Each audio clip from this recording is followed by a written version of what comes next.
Dear students, हम class 9th में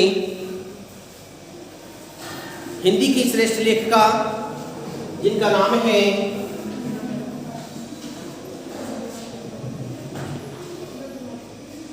मृदुला गर्ग,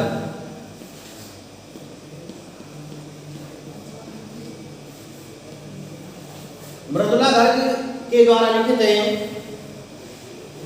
मेरे संग की औरतें नामक चैप्टर पढ़ रहे हैं। इस चैप्टर में लेखिका ने बताया था कि किस तरह से हमारी माता पुराने ख्यालों की थी।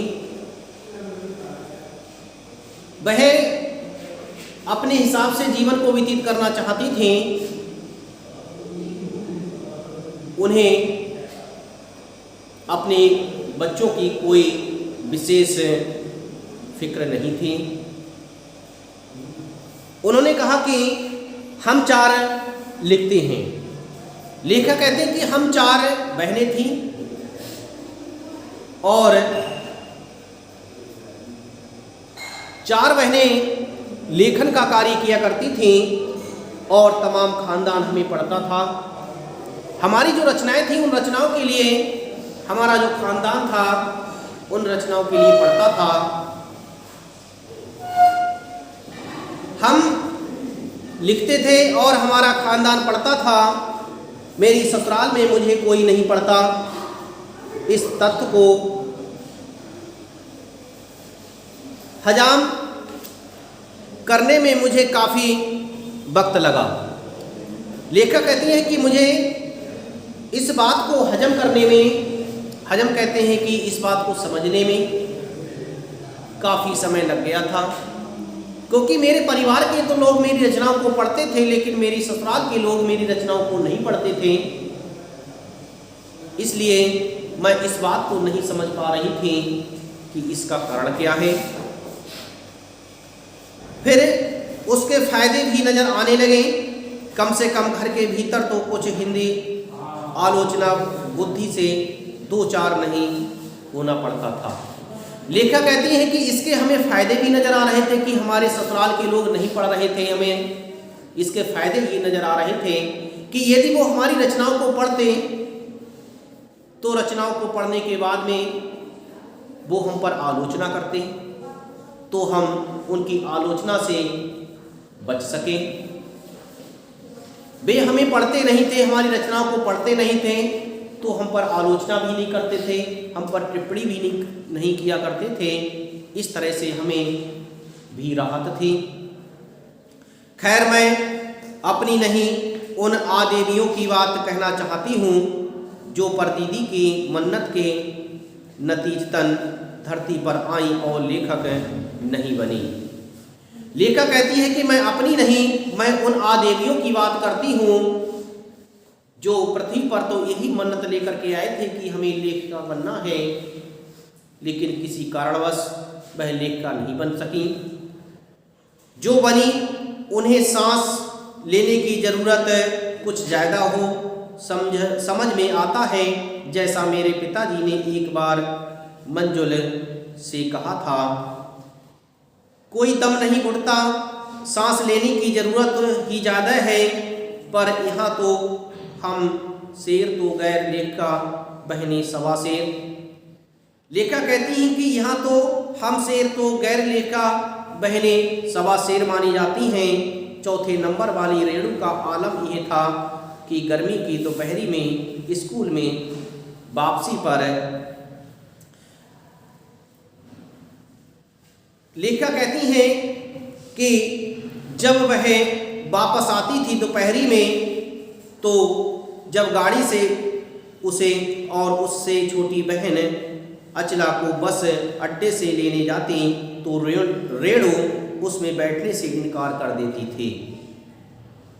उसका कहना था कि यूँ थोड़ा सा रास्ता गाड़ी में बैठकर तय करना सामंतशाही का प्रतीक होता है, जो शायद था भी, पर साथ ही पिता के अतिरिक्त लाड़ का भी और रसोइये को खाना खिलाकर जल्दी फारिग करने की लाचारी भी थी।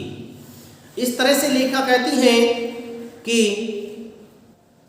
कुछ उस गाड़ी में बैठना पसंद करते थे, कुछ उस गाड़ी में बैठना पसंद नहीं करते थे। हमारी बहनों में से तो एक ये कहती थी कि ये लाचारी का प्रतीक होता है, हमें अपनी मंजिल को स्वयं तय करना चाहिए। यदि हम अपनी मंजिल को स्वयं तय करते हैं तो वह मंजिल हमारी आसान हो जाती है, और यदि हम दूसरे का सहारा लेते हैं तो वही मंजिल हमारी कठिन हो जाती है। तो लेखक का इस तरह से मानना था। इस तरह से वो कहती हैं कि माँ तो सब चीज़ों से उदासीन रहती थी, पर पिता काफ़ी कुड़ते बुनते। जब देखते ही अचला गाड़ी में बैठी चली आ रही है और रेणु पीछे पीछे पसीने में तरवर। खरामा खरामा, खरामा खरामा शब्द का अर्थ होता है धीरे धीरे। जो खरामा खरामा शब्द यहाँ पर आया है, खरामा खरामा शब्द का अर्थ है धीरे धीरे।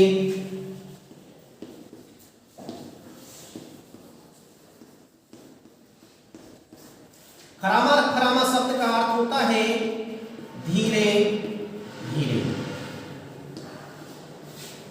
लेखक कहती है कि उस गाड़ी में बैठ करके अचला आ रही थी, परंतु मेरी बहन रेणु उस गाड़ी के पीछे पीछे चली आ रही थी, जो पसीने से लथपथ थी। अत्यधिक गर्मी होने के कारण उसे अत्यधिक पसीना आ रहा था, लेकिन फिर भी उसने गाड़ी में शरण लेना पसंद नहीं किया।